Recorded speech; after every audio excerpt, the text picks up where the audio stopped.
جناب تیموری صاحب سلام علیکم. سلام علیکم جناب رئیس جمهور، شما خوب هستین؟ بخیر هستین؟ سلامت هستین؟ بخیر باشین. من میخواستم اول مبارکی بتون تانیده از شجاعتتان، از رادمردیتان ابراز سپاس کنم، از خداوند جل شانه شفای عاجلتان بخوایم و اگر هر چیز ضرورت باشه من در خدمتتان هستم. تشکر جلال الله محترم رئیس جمهور. این وطن ما است، این حیثیت ما است، آبروی ما است.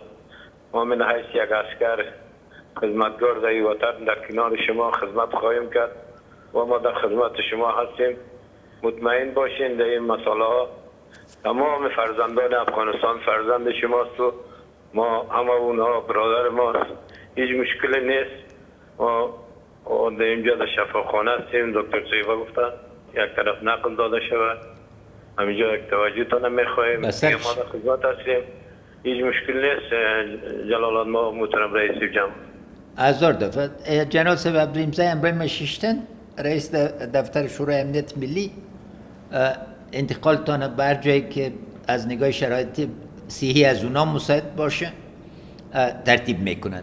بازم شفایتان میخوایم، از شجاعتتان، از سربازیتان و از همتتان. همه مردم تخار هم ما مدیون هستیم، خود شفایتان میخوایم. بخیر باشین جناب تیموری صاحب. ما خدمتگارتان هستیم. خواهش میکنم. سلام علیکم. سلام علیکم. سلام علیکم. جناب کرزی صاحب سلام علیکم. و علیکم السلام رئیس صاحب محترم. انا لله و انا الیه راجعون. د شهید صدیق خان کرزی تسل در کوم ټول افغانستان په عام توګه او په خاصه توګه تاسو غم کې شریک کیو، خدمت کیو د واقعا د افغانستان سپیڅلی منصبدار ځوان او دنم د تم ډېرې هیلې درلودې. نن تاسو ته ټولې محترمې کورنۍ ته د قندهار ټول اوچت ولس ته زه تسل درکوم.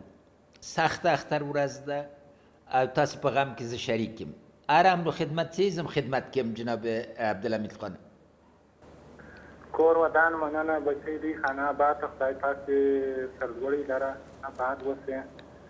بس کور ودان ستاسو زړه، ستاسو صحت، ستاسو ویاړ او ستاسو شته موږ ته هغه څه دي چې مثال د ټول افغانستان لپاره. بس ډېره مننه کوو.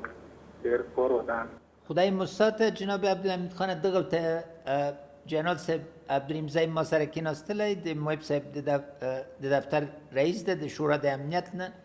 بیا هغه کارونه چې دوی ترفیع دپاره او کورنۍ ته د رسیدګي دپاره په کار دي دوی به در سره تعقیب کړي. سمه ده رئیس صاحب چې زموږ دغې بیا به موږ ستاسو سره په مشوره کې کېږو. په سترګو هر کار چې وي هغه صحیح دي. نو رئیس صاحب د کور ودان مننه. خدای مستعد بیا هم درته تسل درکو. په خیر اوسئ صاحب. سلام علیکم. سلام علیکم جناب دکتر صاحب کوشن. سلامت باشه جناب رئیس جمهور. خدا شما را زنده داشته باشه. انا لله و انا الیه راجعون. شهادت نعمت الله خان به شما، به تمام خانواده، به تمام مردم افغانستان تسلیت میگم. معاون صاحب اول ریاست جمهوری قضیه را به دقت تعقیب کردن و در تمام ابعاد ما در خدمتتان هستیم. سلامت باش. شما زنده باشی. خیر ببینید جناب معاون صاحب اول خیلی ما را زیر احسان خود گذاشت. روز اول هیئت خود روان کرد، از ما دلجویی کرد. بسیار واقعا آنقدر ما اصلا توقع نداشتیم. آنقدر ما را مورال ما را بالا برد که اصلا به هیچی خود ما جای نمید. اگرچه پسر من نصرت الله کوشان دیگه زنده نمیشه و شهید شد، ولی معاون صاحب اول برای ما بسیار احسان گذاشت. دیگه روز اول نفر خود روان کرد. بسیار خوشنیم. رئیس جمهور از شما بسیار زیاد تشکر.